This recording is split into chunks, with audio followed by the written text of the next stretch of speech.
Sino yung ano, good kisser? Just fairness, ang lambot ng labi nito.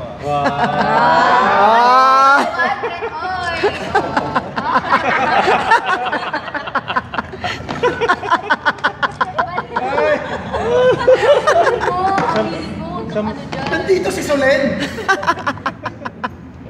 Oo, di ba? Kasi may mga, bago kasi ako makipag-kissing sa kanya, naalala ko nung pagdating namin ng Batangas, nag-uusap kami, sabi, itong mga tungkol sa mga nahalika ni Kuya, kasi nga gusto niyang mawala yung kaba ko, kasi kinakabahan talaga. Kinakabahan talaga siya. Sabi ko, Kuya, hindi ko alam kung paano ko ilalapit yung labi ko sa'yo. Pero in fairness, Nakikinig ako. siguro nakatatlong paso ako ng wala, hindi ako may ng wala. Hindi nire-refuse nila ako. Tapos, sobrang kaba ko, napugahan ko siya ng laway. Victoria, si Victoria! Tire! Matire! Spit on your man!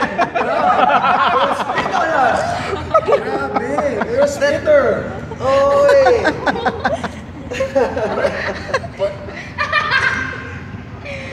Si reaction parang... Issue! Grabe ko. At kung ganun, hindi naman ganun yung ramen. Siyempre, na-hype up ko para masaya mo. Diba? Ganun yun, di ba? Kiray? Tapos kunento sa akin ni Kuya Derek, yung mga nakakising niya ng mga bad trend. At mga nalaman ko yung mga...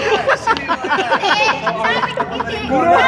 Sabi lang niya, wala naman siya sinabi sa akin Black kung book sino. pala si Kiray. Kasi alam niya, kasi alam niya madaldal ako, so hindi niya naman sinabi sa akin kung sino. Pero Buti na lang. gusto niya lang sabihin sa akin na merong ibang gano'n. Kaya, Mismo!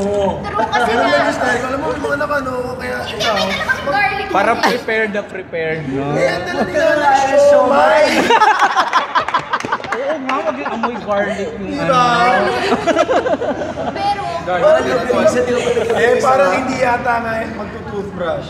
Kaya pinipilit ko na Hindi nga. mag-wine or at least ayaw uminom, hindi umiinom. Hindi ako nag-toothbrush kasi the whole day magtulog lang ako. So pag nung magagising sa akin, may gising sila kayo, okay. May na-realize pala akong talent. Matagal pala ako kaya ko i-hold yung breath ko. Hindi ko nga ganun. Bakit how long did it last ba? Uy, grabe. Ilan days? Ay, maraming 10 minutes yata sa pelikula yun. 10 minutes, oh.